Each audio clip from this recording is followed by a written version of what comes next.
Assalamualaikum warahmatullahi wabarakatuh. Saya Fani Badriah Hanum, NIM 1930304011 dari jurusan Ilmu Perpustakaan dan Informasi Islam, Fakultas Usuluddin Adab dan Dakwah, ingin menjelaskan ujian sejarah peradaban Islam. Soal yang pertama, jelaskan proses hijrah Nabi Muhammad SAW dari Mekah ke Madinah, serta sebutkan peninggalan sejarah peradaban Islam di Madinah. Hijrah Nabi Muhammad SAW dilakukan pada tahun 622 Masehi dari Mekah ke Madinah. Hijrah itu terjadi karena penindasan orang-orang musyrik Quraisy yang luar biasa terhadap Nabi dan para sahabatnya. Sejak awal Rasulullah SAW menyampaikan dakwah kaum kafir Quraisy, terus melakukan permusuhan terhadap Nabi dan para pengikutnya. Oleh karena itu, Rasulullah melakukan hijrah ke Madinah. Dan hijrah Nabi ini dilakukan setelah menerima wahyu dari Allah dalam Quran surat An-Nafal ayat 30. Nabi hijrah bersama sahabatnya, yaitu Abu Bakar As-Siddiq. Sebelum perjalanan ke Madinah, Nabi bersama Abu Bakar bersembunyi di Gunung Sur. Dalam Gunung Sur selama 3 hari 3 malam. Pada saat itu, Nabi dan Abu Bakar dalam pengejaran kaum musyrikin Quraisy. Mereka hendak membunuh Nabi. Namun, pengejarannya gagal. Barulah setelah itu Nabi melanjutkan perjalanan ke Madinah bersama 2 orang penunjuk jalan, yaitu Abdullah Uraigid dan Amir bin Fuhairah dengan untanya. Walaupun banyak rintangan dan kesulitan, Nabi pun sampai ke Madinah dan dapat mengibarkan benderanya di sana. Peninggalan sejarah peradaban Islam di Madinah yaitu yang pertama Masjid Nabawi, Masjid Quba, Masjid Al-Ashabah, dan yang kedua makam Syuhada, makam Uhud, makam Jannatul Baqi. Yang ketiga, Gunung Uhud, Gunung Quraidhah, Gunung Ar-Rayyah. Soal yang kedua yaitu jelaskan khalifah-khalifah yang besar pada masa Daulah Umayyah dan Abbasiyah serta peninggalan sejarah pada masanya. Yang pertama yaitu khalifah besar pada masa Daulah Umayyah. Yang pertama Muawiyah bin Abi Sufyan pada tahun 61 sampai 60 Hijrah atau 661 sampai 679 Masehi. Yang kedua, Yazid bin Muawiyah 60 sampai 64 Hijrah atau 679 sampai 683 Masehi. Yang ketiga yaitu Muawiyah bin Yazid 64 Hijrah atau 683 Masehi. Yang keempat, Marwan bin Al-Hakam 64 sampai 65 Hijrah sampai atau 683 sampai 684 Masehi. Yang selanjutnya yaitu Abdul Malik bin Marwan 65 sampai 86 Hijrah atau 684 sampai 705 Masehi. Sulaiman bin Abdul Malik 96 sampai 99 Hijrah atau 714 sampai 717 Masehi. Selanjutnya Umar bin Abdul Aziz 99 sampai 101 Masehi atau 717 sampai 719 Masehi. Yang selanjutnya Yazid bin Abdul Malik 101 sampai 105 Hijrah atau 709 sampai 723 Masehi. Dan selanjutnya itu Hisham bin Abdul Malik 105 sampai 125 Hijrah atau 723 sampai 742 Masehi. Yang selanjutnya Al-Walid bin Yazid 125 sampai 126 Hijriah atau 742 sampai 743 Masehi. Dan selanjutnya itu Yazid bin Walid bin Abdul Malik 126 Hijriah atau 743 Masehi. Dan Selanjutnya Ibrahim bin Walid bin Abdul Malik 126 sampai 127 atau 743 sampai 744 Masehi. Dan selanjutnya itu Marwan bin Muhammad 127 sampai 132 Hijriah atau 744 sampai 750 Masehi. Dan selanjutnya itu khalifah besar pada masa Daulah Abbasiyah. Yang pertama yaitu Abu al-Abbas Abdul bin Muhammad As-Saffah 721 sampai 754 Masehi. Yang kedua yaitu Abu Ja'far Al-Mansur 750 sampai 775 Masehi. Yang ketiga Harun Ar-Rasyid 746 sampai 809 Masehi.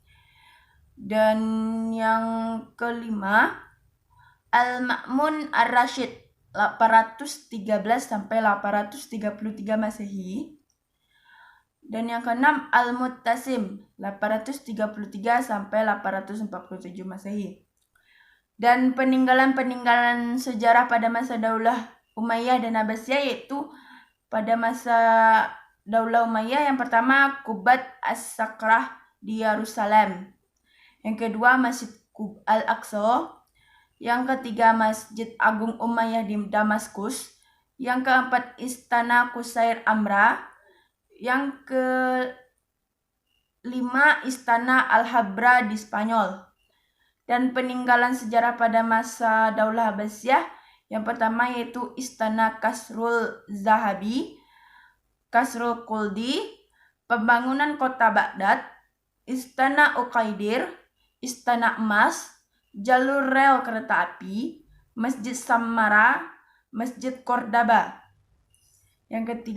Soal yang ketiga yaitu jelaskan kemajuan pemerintahan Islam di Andalusia serta peninggalan sejarah pada masa itu. Yang pertama yaitu bidang filsafat. Tokoh utama dalam sejarah filsafat Arab Spanyol adalah Abu Bakar Muhammad bin Al-Asiyah yang dikenal dengan bin Majah Islam di Spanyol.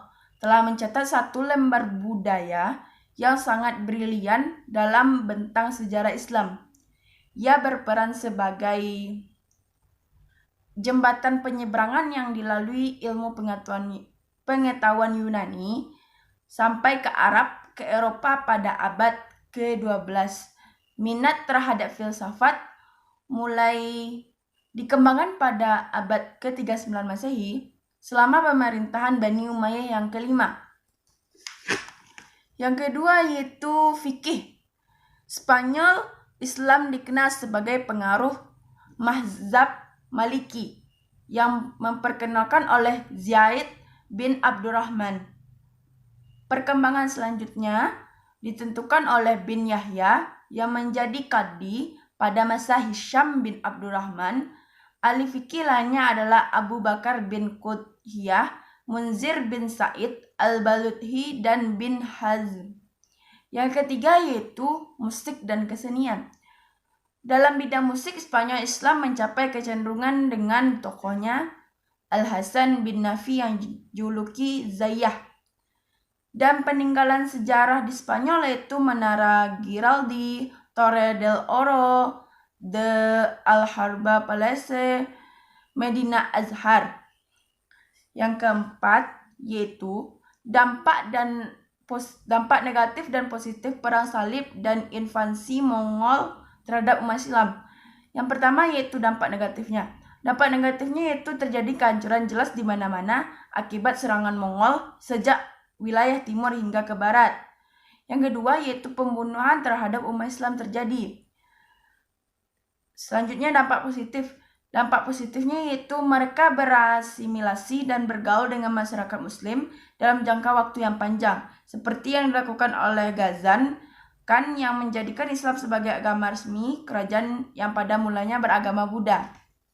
Yang kelima yaitu jelaskan 3 teori masuknya Islam ke Nusantara. Sebutkan ulama-ulama yang berperan dalam penyebaran Islam, serta sebutkan 5 kerajaan Islam di Nusantara. Teori yang pertama yaitu teori Gujarat, dikemukakan oleh Vijay Nampel, Sengkuk, Hargonse, dan McCulls.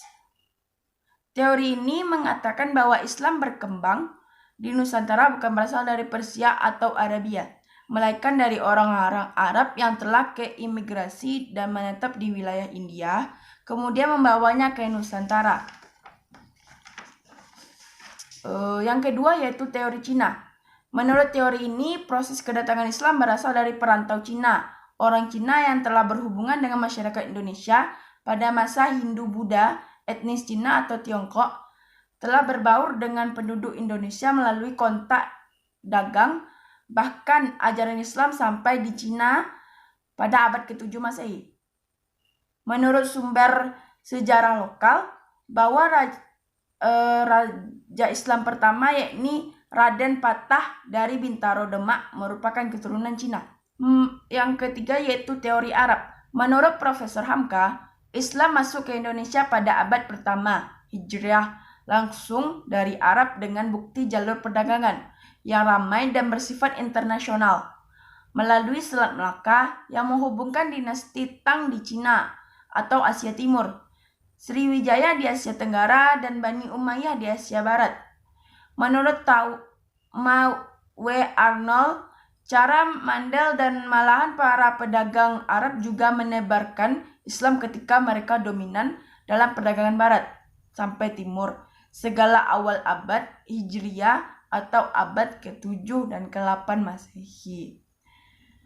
Dan selanjutnya yaitu ulama-ulama berperan dalam menyebarkan Islam.